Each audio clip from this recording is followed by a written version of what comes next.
Angie. Hi, I'm Azirae. Azirae, nice to meet you. Dean, nice to meet you. Thank you. Braxton, how are you? We were paying over $1,500 in rent, and so we're not putting anything away for savings. And at the time I was a server, so it was kind of paycheck to paycheck for that. And we started discussing moving into like a studio apartment because we're like, okay, we can just store everything and start saving up some money, and if we do that for a year or two, we can hopefully buy a house.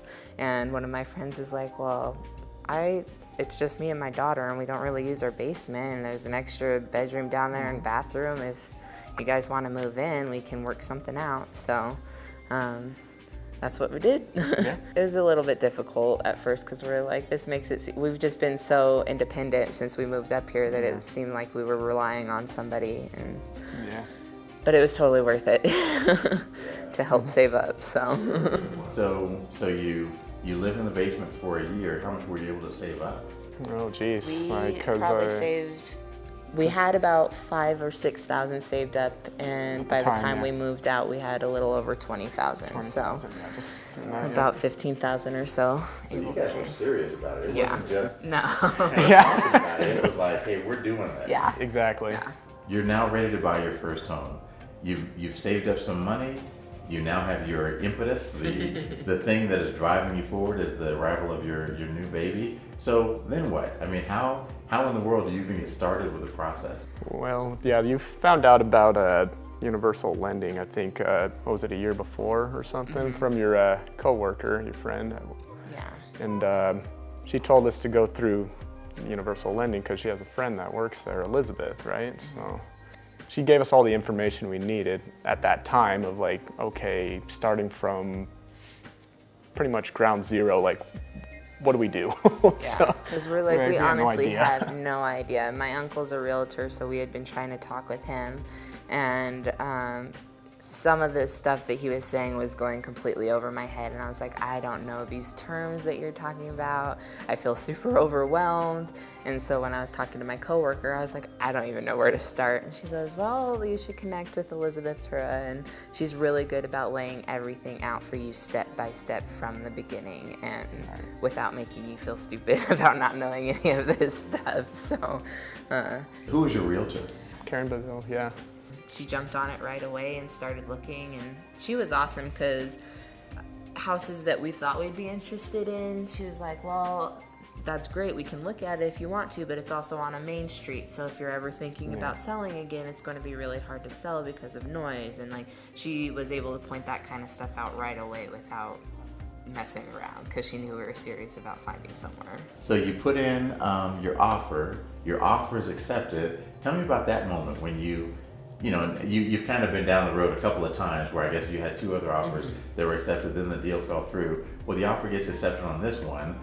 Did it feel different? Yeah, we were both very nervous and very excited at the same time, but I'm probably the nervous wreck when it comes to all the money and everything. I'm like, okay, what are we gonna do? And we're gonna make enough money? Do you have to get another job? Do I need to get another job? But no, she calmed me down and everything. And we'll figure it out. Everybody figures this stuff out. You're fine. Does it surprise you, like, that for less than $600 a month difference, that you could buy a home and you're now paying into equity in your own home?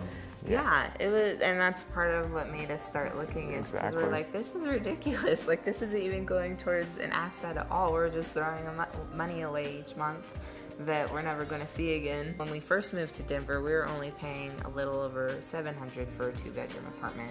And granted, the floor square footage was smaller, but it was also 6 years ago. And just each year when you're looking for a new apartment, it just keeps going up and up and up. And we're like, it's not worth it. We just need to buy. So Elizabeth Tura, she's one of our top loan officers. Just tell us about what was it like working with Elizabeth? She's awesome. She's so real. She just knows how to talk to our level, basically, because we don't know anything about buying a house. We really don't. But yeah, she went back and forth with you with all these emails, and like, she would answer every question that you would throw at her. If she would have had a hard time explaining it over an email, she would call us right away. And when we were getting down to business for actually purchasing and putting our bids in, she was working with our realtor directly and she got her the paperwork immediately. Like usually within a couple hours of her asking for it, she would have it to her. And so we were able to get our bids in really quickly because of her. And she would send over, like, we're like, I don't know if we can afford this house, can you run the numbers for us? And she would send us, if you use 3.5, 5%, she would show us all the different numbers for all the it breakdown. Yeah, and it was how we could afford very it. detailed. It was. Yeah, and she would do that within a couple of hours too. Like, it never took very long to hear back from her. It was wonderful. And she was just excited for us too, because when we finally got back to her and like, okay, I think we're ready. And she's like, okay, well, how much have you saved? So we let her know, and she's like, oh my gosh, you guys did awesome. And she's just super excited for us. So it was nice having somebody in our corner. For anybody who thinks that they can't buy a home, that if you reach out to the right people, it's a lot easier than you would think. You're probably a lot closer than you think you are, and if you just know the information and are educated on it, it's pretty easy and it's fun. It makes it a lot more fun when you're working with people who know what they're doing. And so have a good realtor and a good mortgage officer.